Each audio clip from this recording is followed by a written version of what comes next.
Hey guys, we're out in the mountains of Aspen, Colorado, getting gnarly.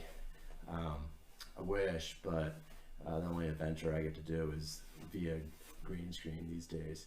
Um, Today we're going to talk about snow, not this stuff because it's boring, but the actual stock and its IPO, the lockup expiration, and how to play it and how I've been playing it, and where I think the stock is going.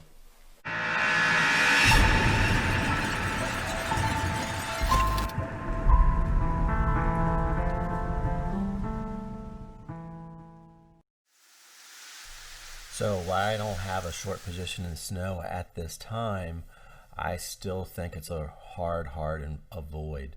I don't see any reason to go long until the end of March, and after these lockups are done and everything sorts itself out. There's no reason, even if you have a long-term opinion of it, that's bullish. I think you just wait. Let the pawns go first.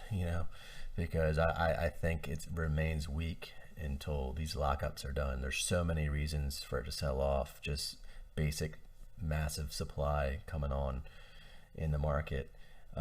Being the main one, and then also January 1st, it's a new year, 2021. A lot of stocks that were gainers, people are going to hold off until 2021 to take the capital gains on. So a lot of headwinds here. Just avoid, in my opinion. I probably, if it did get any kind of bounce, I probably would look to short again, but not a short on at this moment.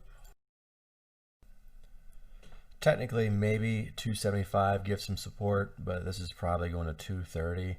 Remember IPO price where Buffett and all those insiders got in at was 120. I posted this for members on December 10th, as you can see. And by the way, if you want to follow along on actionable trades like this, the link is down below in the description. Technically, this has played out exactly like I thought it would. Snow reminds me of Cisco back during the dot-com bubble. Many of you may not have been trading in 2000 or even alive, but there are so many similarities here. Look, I'm not saying Snow is a bad company, just an overpriced one. Cisco bulls at the top of the dot-com bubble weren't wrong about the company at all. It had a great future. It's grown its revenues by billions. They just didn't know how to evaluate companies. Cisco now makes more money than they ever have, and its share price, however, has never recovered to those dot-com peaks. This happens all the time. A new sexy company is pumped to the moon, and its share price peaks long before its earnings. I look for Snow to play out just like Cisco did. Snow will have growth, just like Cisco had, but its share price will decline while revenues grow to billions. Don't believe me? Go buy Cisco then. It has 50 billion in revenues now. You don't want to, though, because it's a dinosaur without growth, kind of like what Snow will be when something newer and sexier comes out 5 years from now. Cisco's current market cap is 189 billion. It had 49 billion in sales in 2019, projected to have 50 billion in 2022. Current price of sales is 3.93. Snow, on the other hand, market cap is 80 billion. They have 579 million in sales and projected to have 1.1 billion in 2022. Giving them a price of sales of 162 and a 2022 price of sales of around 80. So I know 2020 was, to heck with fundamentals, everything to the moon, kind of like the year 2000.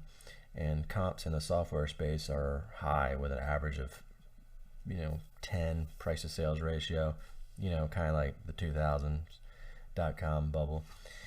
But even comps being super high at 10 price to sales, Snow forward price to sales is 80, about 8 times an already bubble super hot sector that software is. So you can't even compare how insane Snow is overvalued. And this is going by next year's big growth, almost doubling their revenues now.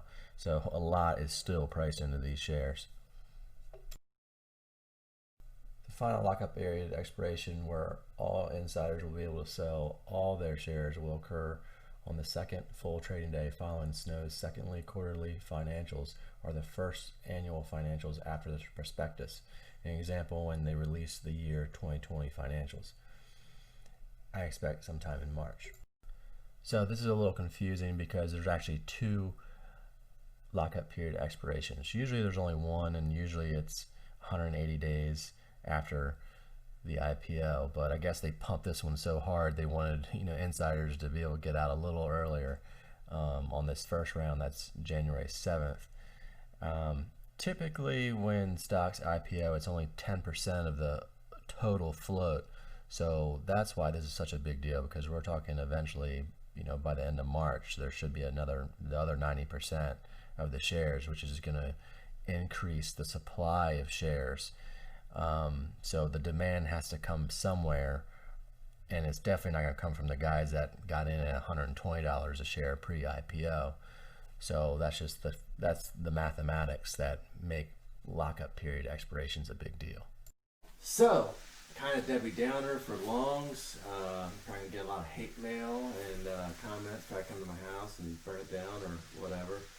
I know being a bear these days is hard. It's hard on the bear. Everybody thinks, moon rockets and to space and 10-baggers and the next Tesla. But, I just don't think everything's going to go up forever. And be careful. And history often repeats itself. So look back at it. Here's to your journey.